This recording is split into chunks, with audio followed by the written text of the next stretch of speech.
Lorsqu'on doit analyser une grande variété d'objets, il est assez naturel d'établir une classification de ceux-ci, c'est-à-dire de les regrouper dans quelques grandes catégories en fonction de leurs caractéristiques communes.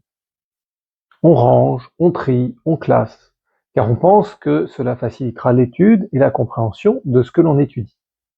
Les constitutionnalistes, qui étudient les constitutions, ont donc bien entendu établi des classifications multiples. Celle que l'étudiant en droit constitutionnel français rencontrera le plus rapidement au cours de ses études, car elle est la plus utilisée, c'est la classification des régimes en fonction du mode de séparation des pouvoirs. C'est cette classification que nous allons maintenant examiner. Pour bien comprendre et pour retenir cette classification, il est utile de se rappeler que chacune de ces catégories a été élaborée en référence à un régime politique existant ou ayant réellement existé. Chaque catégorie est la stylisation d'un régime réel. Cette classification est la suivante.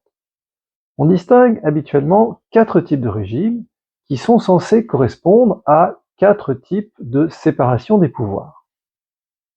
Tout d'abord, le régime d'assemblée.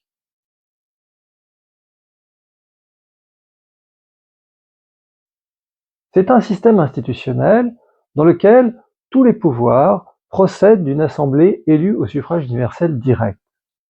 Celle-ci élit en son sein des comités qui exercent les fonctions exécutives et, le cas échéant, les fonctions judiciaires.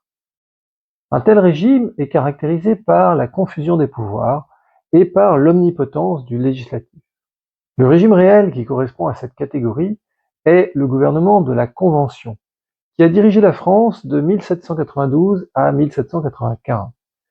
Cette période est celle de la terreur révolutionnaire et de la dictature du Comité de salut public, dominé par Robespierre et Saint-Just. Ensuite, le régime parlementaire.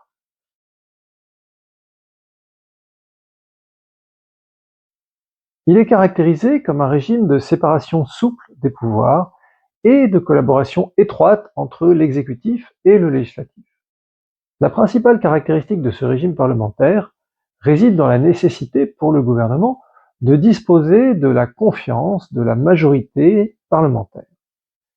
Il doit donc remettre sa démission s'il ne dispose plus d'une majorité à la Chambre qui est élue au suffrage universel direct. C'est ce qu'on appelle être responsable devant le Parlement. Pour cette raison, l'exécutif est dissocié entre le chef de l'État et le gouvernement. Le premier, qui peut être un monarque ou un président, incarne la continuité de l'État, et il ne participe pas à la gestion quotidienne du pays. Sa principale attribution est la nomination du chef du gouvernement. Il est politiquement irresponsable, c'est-à-dire qu'il ne peut pas être démis de ses fonctions, sauf pour une faute très grave, comme par exemple la haute trahison. En revanche, le chef du gouvernement et ses ministres assument la conduite de la politique nationale, sous le contrôle des assemblées. Si le gouvernement n'est responsable que devant le Parlement, alors le régime parlementaire est qualifié de moniste. Si le gouvernement est responsable à la fois devant le Parlement et devant le chef de l'État, le régime parlementaire est dit dualiste. La version dualiste du régime parlementaire est toutefois assez rare en pratique, car, comme le dit l'adage, il est difficile de servir 2 maîtres à la fois. Compte tenu des risques de blocage pouvant résulter de la mise en cause de la responsabilité du gouvernement par le Parlement, un pouvoir de dissolution est en général reconnu au chef de l'État ou au chef du gouvernement. Le régime réel, qui correspond au régime parlementaire et qui sert de modèle pour cette catégorie, c'est la monarchie constitutionnelle anglaise, telle qu'elle fonctionne à peu près depuis la fin du XVIIIe siècle. Troisièmement, le régime présidentiel. Le régime présidentiel repose sur une séparation des pouvoirs dite stricte. Le pouvoir législatif a le monopole de l'initiative et la pleine maîtrise de la procédure législative. Le pouvoir exécutif, qui dispose d'une légitimité fondée sur le suffrage universel, ne peut pas être renversé. En ce sens, les pouvoirs législatifs et exécutifs paraissent séparés de manière, pour ainsi dire, étanche. Le trait le plus saillant du régime présidentiel réside dans le mode de désignation du chef de l'État, qui est élu au suffrage universel, direct ou indirect. L'exécutif relevant du seul président, celui-ci est à la fois chef de l'État et chef du gouvernement. Sa responsabilité politique ne peut être mise en cause par les assemblées. Mais, réciproquement, il dispose de peu de moyens de contrainte à leur égard. En effet, il ne peut pas les dissoudre et dispose seulement d'un droit de veto sur les textes législatifs qui ne lui conviennent pas.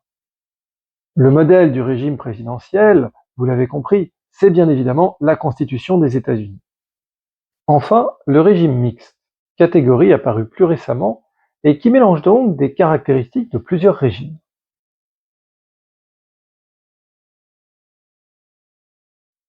On y retrouve certaines caractéristiques du régime présidentiel. Le chef de l'État, élu par le peuple, choisit et révoque les membres du gouvernement. Mais le régime mixte emprunte aussi des éléments au régime parlementaire. À savoir, le chef du gouvernement est distinct du chef de l'État et sa responsabilité peut être mise en cause par la Chambre basse. Le chef de l'État dispose du pouvoir de dissolution et le gouvernement bénéficie d'importantes prérogatives dans la procédure législative. Ce régime correspond bien sûr à celui de la Ve République, depuis l'introduction de l'élection du président de la République au suffrage universel direct en octobre 1962. Il est à noter qu'un tel régime dit mixte ne peut fonctionner qu'en cas d'accord entre le chef de l'État et la majorité parlementaire. Dans le cas contraire, le régime fonctionne pratiquement comme un régime parlementaire classique. Le président cède sa prééminence au Premier ministre. C'est le cas de figure de la cohabitation de la Ve République, une configuration qui s'est déjà produite à 3 reprises depuis 1958.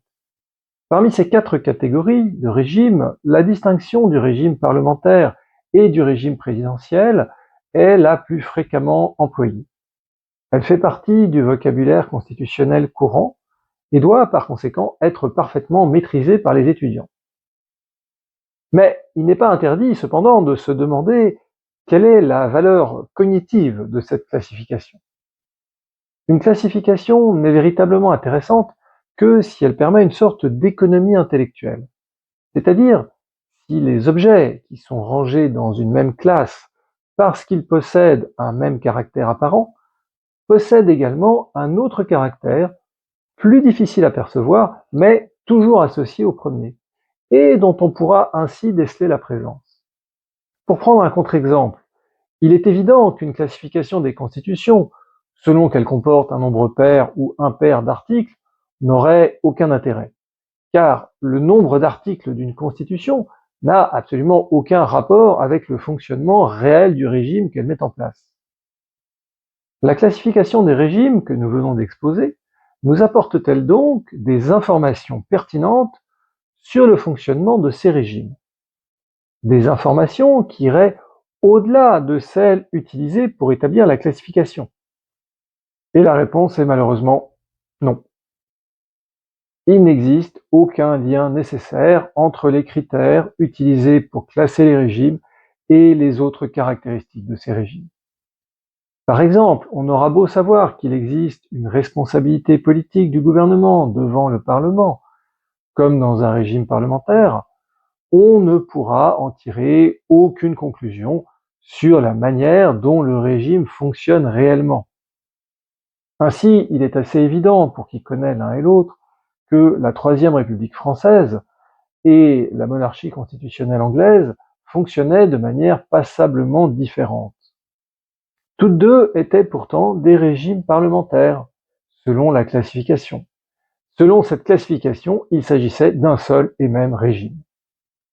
Cela signifie donc que cette classification est d'une valeur tout à fait limitée. Elle ne renseigne absolument pas sur le fonctionnement effectif de tel ou tel régime politique. Elle renseigne simplement sur l'existence de 2 ou 3 règles simples. C'est certes déjà quelque chose, mais ce n'est pas beaucoup. Par conséquent, celui qui étudie le droit constitutionnel sera avisé de garder 2 principes toujours présents à l'esprit. Tout d'abord, l'avertissement de Méphistophélès au docteur Faust dans l'œuvre éponyme de Goethe. Grise, mon ami, est toute théorie, mais vert est l'arbre d'or de la vie. Ce qui signifie que la réalité déborde toujours toute théorie que nous pouvons établir à son sujet. Et cela est particulièrement vrai en politique. La classification française des régimes est, comme nous l'avons vu, une version stylisée de régimes existants. Mais cette classification n'épuise absolument pas la richesse foisonnante des régimes passés, présents ou à venir. Et ensuite, l'adage du général de Gaulle. Une constitution, c'est un esprit, des institutions, une pratique. Autrement dit, comprendre le fonctionnement d'un régime politique nécessite de connaître bien plus que le texte de sa constitution. Il faut connaître aussi intimement l'histoire du pays, ses mœurs politiques, sa réalité sociale, administrative, économique.